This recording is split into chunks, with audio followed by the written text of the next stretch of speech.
Hello YouTube. Last week I showed off the first footage to my game Timber Isle, a game that I've been making in Unity and I consider it my dream game.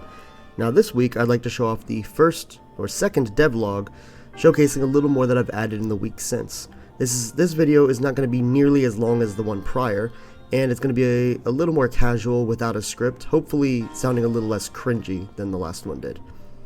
And also, just before I get into it, I'd like to showcase here something I completely forgot to add in the last video, that being how the maps actually generate and how they look in the end. What you should be seeing on screen, if I actually remember it this time, is a few, maps that I've generated with different seeds, and it kind of showcases kind of like the feel of the overworld from like the overall map rather than up close. And well, as you can see by the title, there's some pretty cool more tidbits of world generation that I've added in this last week that I cannot wait to get into. So without further ado, let's talk about the first feature that I added. The first thing I would like to talk about today are the day and night cycles. Most games just have a simple day and night, but I decided to implement a slightly more complex day part system, where the day is broken up into different day parts, which have different light values for, like, say, the sun's overall light on the world, and those day parts are also broken up into different light profiles, which can be selected depending on what world layer you're on, like the overworld, caves, any other I decide to add, and that just allows for a pretty dynamic day and night cycle.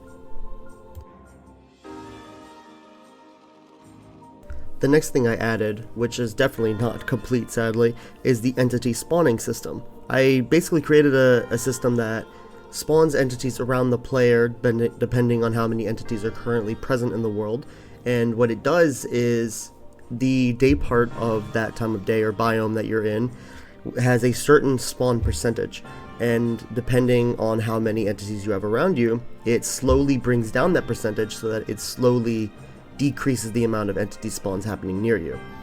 I also kind of separated the entities with the hostile entities in order to still allow hostile entities to spawn at normal rates at night. It's an incomplete system, but it is going in the right direction that'll allow for a coherent gameplay.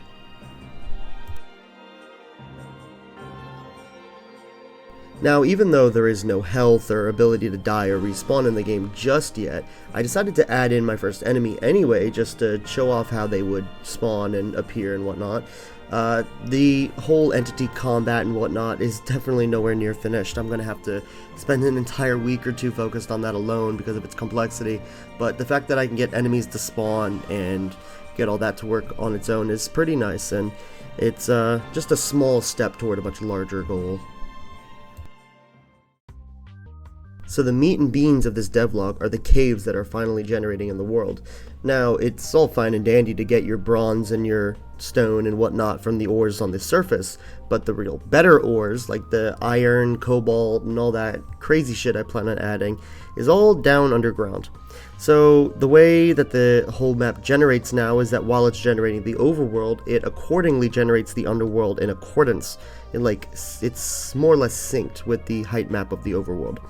Now, instead of the caves generating randomly, I have instead decided to form the caves around certain height values of the world, specifically being right above the water level and right under higher terrain level, which does not actually show on the surface. Essentially, that does mean you can predict where caves are, which will help with in the future if I make the ability to form your own cave openings. But right now, I have very rare cave openings naturally generating in the world. So, as you can see here, I'm finding a cave opening that I'm about to go into, and oh shit, it's completely dark.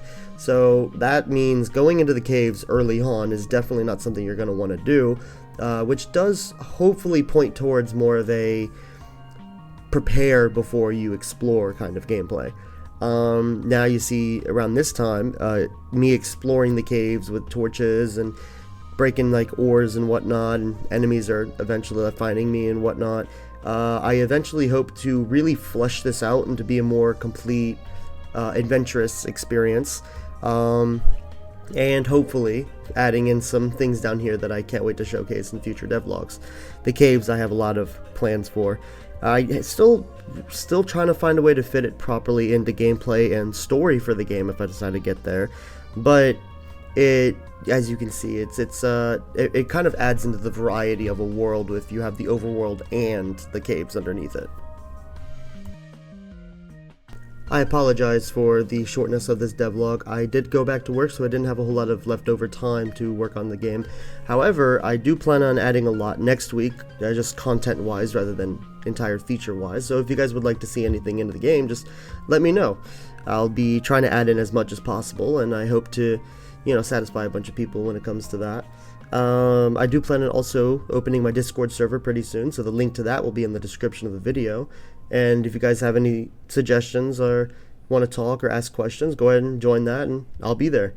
And I believe that's it. That's about everything I had to cover this week. I apologize for how small it is, and, well, I'll see you guys next week.